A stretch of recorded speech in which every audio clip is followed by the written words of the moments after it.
Right. It's a holiday miracle, travelers.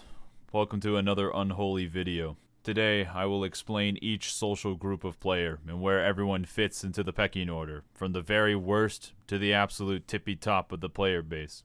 So without wasting any time, let's start with the bottom, the absolute worst people that you will encounter. The kinds of people who you are unsure if they're a human being or a pile of garbage that has gained sentience and joined your duty roulette.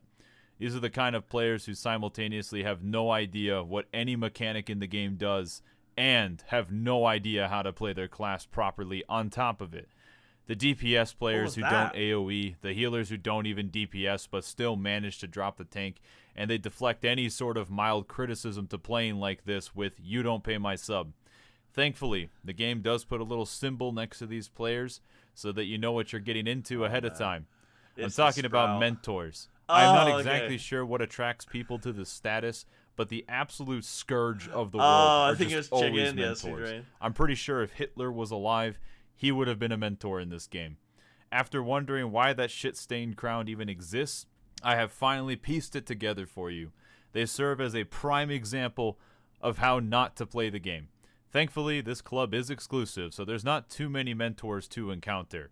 But they do make up the absolute bottom of the social hierarchy. It's kind of like there is a power trip. I mean, I don't know too much about mentors, but I guess there is like a power trip whenever anyone. It's the same thing in WoW, right? People can do like a mentor thing in that as well. And like realistically, bro, if you're really, really good at something, why on earth would you want to spend your free time just passively answering super low ball questions for people? Like, no.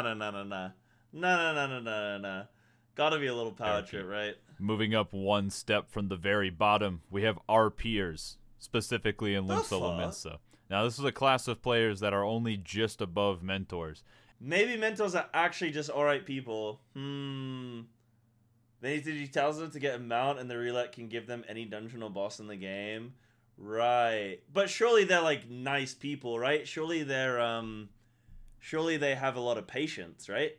I'm going back and forth on this one, but it's not looking good for the mentors.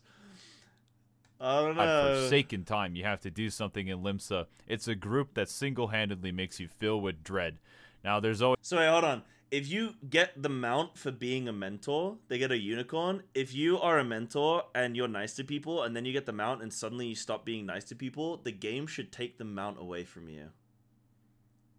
That would be good.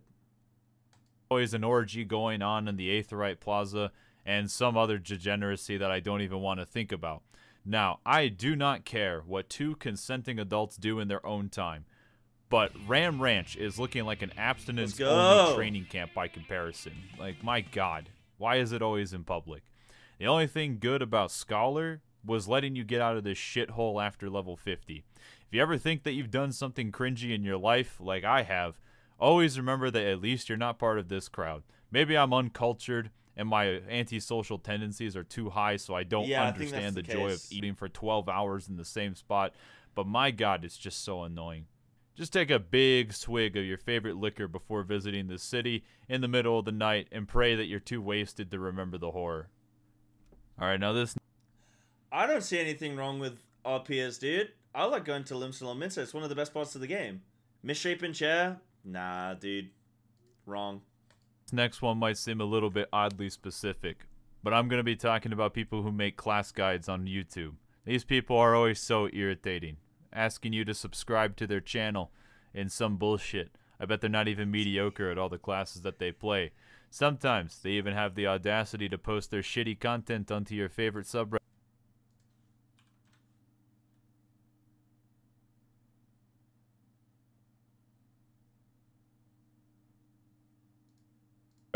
The absolute nerve of these people.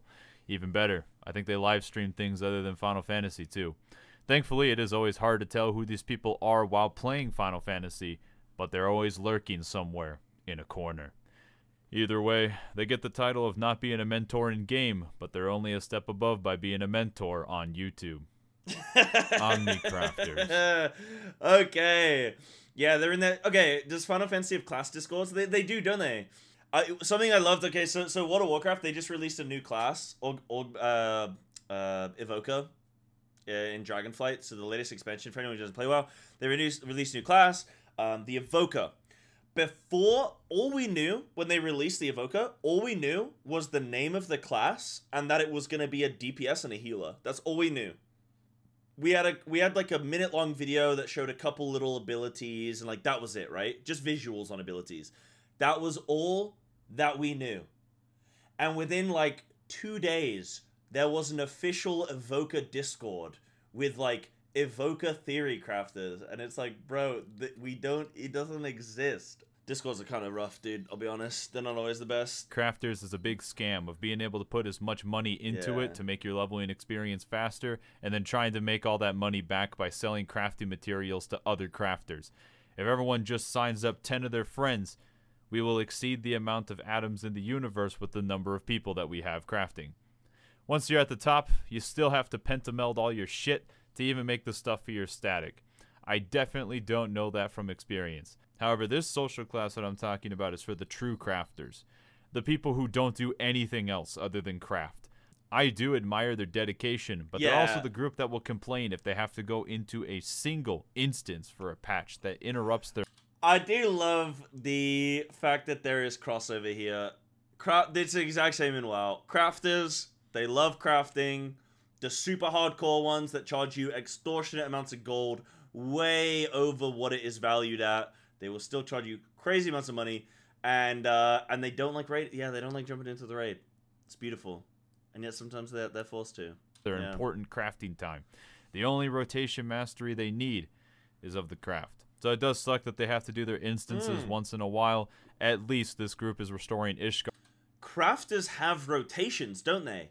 CC Lemon was telling me about this. That they're like actually hard rotations to be a crafter. Bro, am I actually going to be sweating as a blacksmith? For everyone else who didn't want to deal with the minigame. Flowers, the returning players. You might think it's weird that I haven't mentioned sprouts yet, but let me be clear. Flowers are just worse sprouts. Unlike new players who have no idea what's going on and are just trying to learn, these people have no idea what's going on, but have preconceptions of what they believe is truly right. So it's a complete coin flip, because flowers come in all shapes and sizes. You can get a hardcore player who stopped playing to raise his kid and finish meds. Yeah. This is the whole like, yeah, man, I was like, I used to prog Ragnaros in Molten Core, so, you know, I'm pretty sure I know what I'm doing. I can take a swing at it. It's like, bro, you've not played in 15 years. It's like, yeah, how hard can it be? How hard can it be? School, only to finally come back and lead your group down the path of righteousness. Or there could be a former mentor who lost the status after the player commendation requirement was increased. You will find out very quickly if that flower is a beautiful rose or a rotten dead horse arm lily. Either way, flowers do start to make up the bottom of the middle part of the social hierarchy. Now, just above that, we have plot watchers, and these players are the ones that don't play the game for anything other than the plot. Only resubbing just for the patch, but not for the new instances or even the optional instances, just to get that character development. You might think that it is weird that flowers and plot watchers are not the same group. The difference between the two is that plot watchers have the biggest ego of any social group within Final Fantasy XIV, always reminding us. Any ego watchers in the chat? Can I get a 1 in chat if you have an ego? You guys are dicks. The video said so. That our Lord and Savior Yoshi P said that they do not have to remain subbed at all times, and it is okay to take breaks. And while I do think that is a true statement and very noble, they also seem to forget that he didn't say, don't learn how to play your class properly and don't do damage while being a healer. No one cares if you want to run dungeons only once and have never seen an instance without the message, a player is new to this duty. That is not an excuse for not having any idea what your class does. While you might think it's weird that this class is so far up in the pecking order despite being one of the more annoying parts of the community, this group of sycophants have the dev team wrapped around their finger. The sheer amount of pressure they exude to make the normal content as brain dead as humanly possible and further the gap between normal and hard content has earned them this higher rank because they have way too much sway in what gets changed in the game. Okay, so chat, there was some bad things that he just said about you, but there was some really good things. Like, look, You're up higher than the RPers. That's pretty good. You're up higher than the class discords. That's all right. We're doing okay. You know, as far as, you know, things go. Alright, now we can talk about Sprouts, the new players. And while new players might feel a little bit self-conscious about themselves, I think in general the community always has a nice place in their heart for new players. Long before I was a jaded, cold-blooded animal in this game, I too was once bewildered and inspired by everything for the first time. Sprouts provide a gateway into that nostalgia that I don't think anyone else can really convey. I think we all chuckle a little bit when we see them die to the same shit that caught us off guard for the first time. Running away from everyone with a stack marker, or forgetting to turn on tank stance for just a little bit too long. Though you never really have to fear Sprouts, they're usually willing to listen for simple advice and are the people who are willing to try to improve. But a wise man once said, "Beware the Sprout who does not listen." Don't take everything that you hear from people as ironclad fact, but most people... Look, I'm not like the other Sprouts, okay, chat? I've already reacted to the raid content. Okay, I've already reacted to an extreme. I've already reacted to the... I know what all the classes do. Name a class in chat. Tell me right now, and I'll tell you what it does, okay? Name a class. Someone. Name a job. Go, go, go. Give me one. Monk.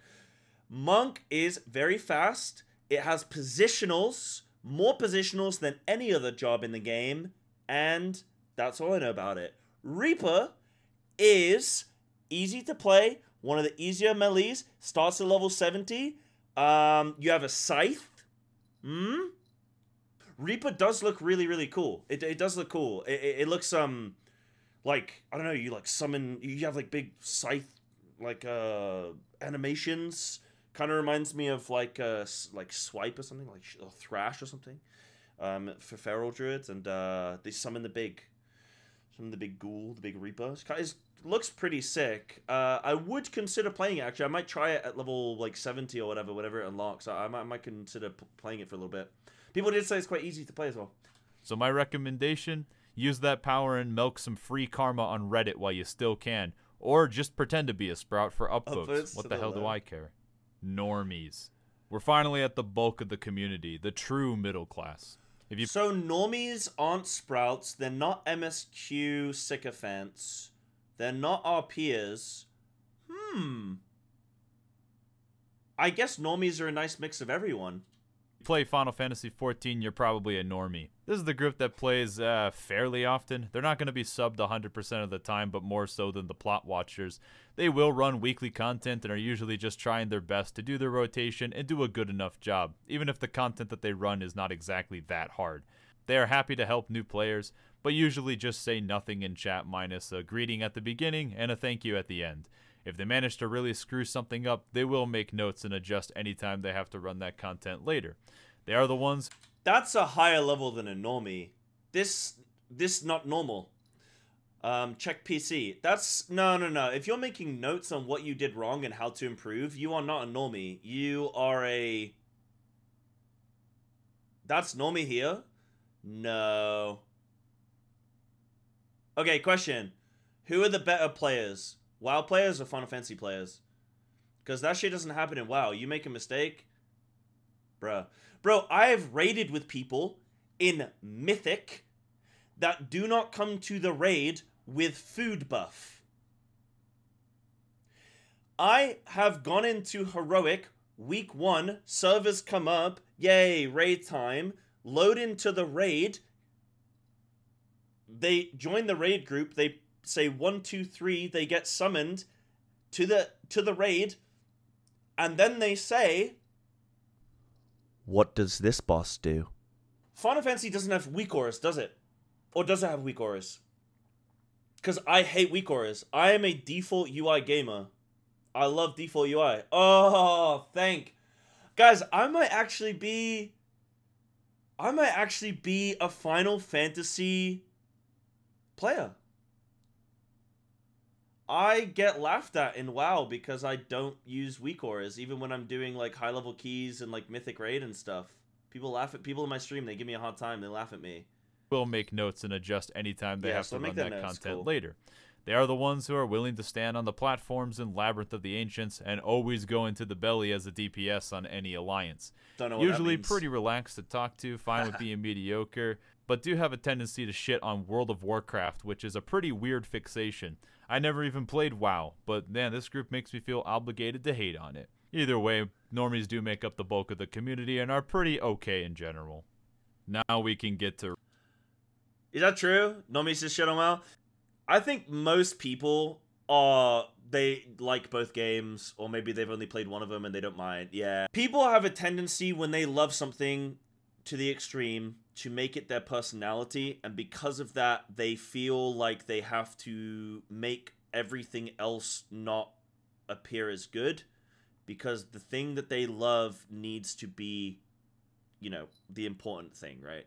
Raiders. The people who run hard content every week. These are the people who are trying to gear up for best in slot. And they might not play it very often, but they don't need to, because they are only focused on whatever the current raid tier is. Yeah. If you have cleared one Savage raid, you're already probably part of the top 10% of the player base. This group does have a firm understanding of game mechanics and probably know how to play their class. Maybe. While they don't make up the largest part of the player base, they do get to experience some of the most involved content and honestly some of the most interesting. Thankfully, they do still get something thrown at them every now and again, but we don't get 3 ultimates per expansion, so sure. Oh well. Now we're going to talk about free-to-play players. F2P players are honestly intimidating for sub-payers. While some free-to-play players probably feel like they owe some debt to the people who actually pay to play the game, in reality, free-to-play players are under no obligation to sub-payers. They enjoy Heavensward and are probably the only people who even know what an optimized level soon they'll be enjoying Stormblood, huh? Rotation looks like. This group has managed to maximize the content that they have access to the absolute limit. Leveling everything to 60, running the content that most players who started playing since Stormblood probably never even heard of. In fact, most don't even know that there's a whole 2 additional expansions beyond what they have access to. In many ways, they're much more intimidating because they probably put in more hours than the people who paid just to be able to experience the plot every single patch. The only downside for them is that they have no friends. We have now finished talking... I remember it being like that at school, though. Do you guys remember when you were young and you had to try and convince your parents? Like, I started playing RuneScape because it was free. I loved WoW and I wanted to play that more, but I couldn't convince my parents to buy a sub. So I played RuneScape. And I used to go after school to the library and I'd play RuneScape on one of the PCs there. And I'd kill the chickens. I'd just kill chickens, grind chickens and stuff, and then go to the wild and just see what happens, you know? Try and scam people out of their rune skimmies, and so we go.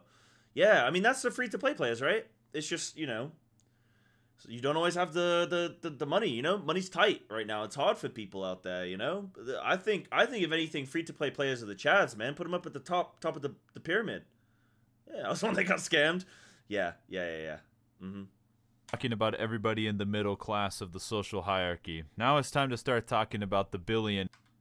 Oh, they can't have a friends list because they're free to play. Okay. I bet they like can't open their mail or use the auction house and stuff like that as well, huh?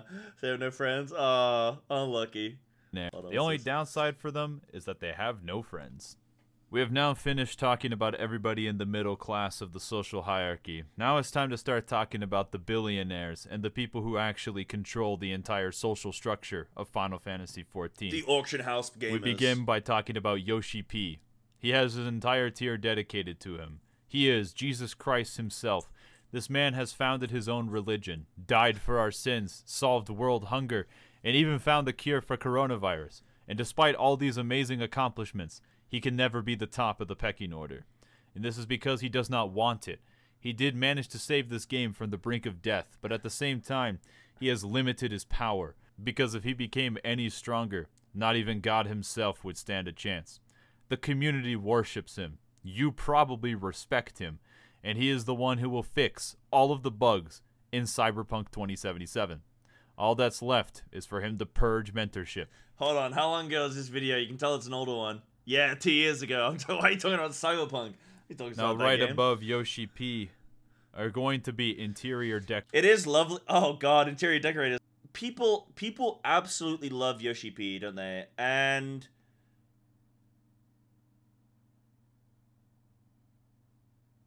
it's just like a case of like he's not just good at what he does, right? But I think it's just the passion, you know, just seeing a developer that's super passionate that doesn't come out and talk like a robot. I think people just really resonate with that, you know? You just feel kind of respected. Now, right above Yoshi. Yeah, bro. I was watching FanFest, okay? And this obviously, I was watching FanFest for somebody who doesn't really, like, know anything. You know, when he talked about two-color dye and everyone lost their mind, I was like, okay. Like, I don't really know tons of the stuff of what's important, what he's saying, but when he came on stage and he was like, I am making this game until I die, is there any more, like, hardcore statement to make than to come on stage at your FanFest, be like, I'm gonna die before I start making this game? That's pretty, yeah, and you're like, yo, no, this guy means it. Emotional damage! This guy means it, man. You know? Yoshi P are going to be interior decorators. Now, have you ever heard of Housing Extreme? Well, these players run freaking Housing Ultimate. The amount of dedication and luck required to get a house in the first place is already bad enough. But these I've heard my friends, they'll be on Discord and they'll be like, the house is at 24 mil. It's at 24 mil. 3 hours left. 3 hours, it's at 24 mil. It's at 8 bids. 8 bids. Oh, I don't know. Like, what's going on, bro? Interact with this awful, clunky decorating system and make the most beautiful interior decorations that even Frank Lloyd Wright himself would be proud of. I have no idea how they do it. If you ever go randomly through the housing districts, there's always a chance that you'll find a house that just overwhelms you with emotion. The good kind of emotions, too. They have all their crafters and gatherers did you not get it, leveled up to Jordan? be able to... I think it's so cool. It's so cool to just, like, you go into a raid and you kill a boss and you're like, hey, what'd you get? Did you get, like, a really awesome weapon? And you're like, no, man, I got this new rug. And you're like, oh, yeah, sick. Planning is down to the micron. The only thing I can say almost for certain is if they decorate their digital house as well as this, their real-life house probably looks like shit. Still, they do manage to make their ways up into the upper echelons of the social hierarchy. I knew that was coming. We are now almost at the peak with hardcore raiders, and this is the type of player who's going to strike fear into your soul. They are born from the game code. Their living spaces are located in the basement of Square Enix's headquarters around the globe, just for a better server connection. Somehow, in spite of their human limitations, they manage to play better than an AI designed to play the game. A person with their brain hardwired to the computer could probably not play as well as them. They are the outliers on parsers. Not that they even need the parsers. Parsers need them. They have their GPU and graphics settings completely tailored for optimal DPS, and despite probably not like StarCraft 2 players that play with literal minimal graphic settings because it's easier to, it's like you can see things better. Yeah. Absorbing them, they will stick around in your shitty prog group and legitimately try to help you. These are the people that mentors wish they could be. They know the content. They take the content out on a date and ejaculate their knowledge onto other players. They are almost the top dog if it wasn't for another social group. And that group is going to go to glamourers. And I'm not talking about the... Wait, so he doesn't like role players. They are bottom tier, but he likes glamour players. How deep does this rabbit hole go? Shitty glamours that you see. No Dalmel skin top, not the 2B legging shit. I'm talking about the crowd of players that are single-handedly keeping this game alive. These are the type of players that PvP, just to glam. They level every class to 80, including crafters and gatherers, just to get their outfit right and have the perfect aesthetic for every occasion. Yeah, like the glamours, like, oh, hey, I gotta go do this ultimate to get the glamour. Okay, yeah, sure. And then they just go and bash it out, and then they're like, yeah, I got the glamour. And then they quit doing, like, raids, and you're like, the hell? Bro, this guy was just here for fun. They will clear Savage and Ultimate, not for best in slot, but just to look fly as fuck. Yep. Not only do they probably parse like a monster, they even look better than you while doing it. Yep. It's the kind of player that you encounter only once in a lifetime, and when you see them, you can feel the presence change in your room. They know every mechanic in every fight and how to optimize their DPS at every single level and manipulate the RNG to get the glamour drop that they need. Fuck, they probably decorated their house as well. World leaders fear them, and our peers worship them. Fashion fantasy players, are the true oligarchs of the Final Fantasy XIV community. Wait, hold on. With Is that Emily Pugh? Florence Pugh. Where'd I get Emily from?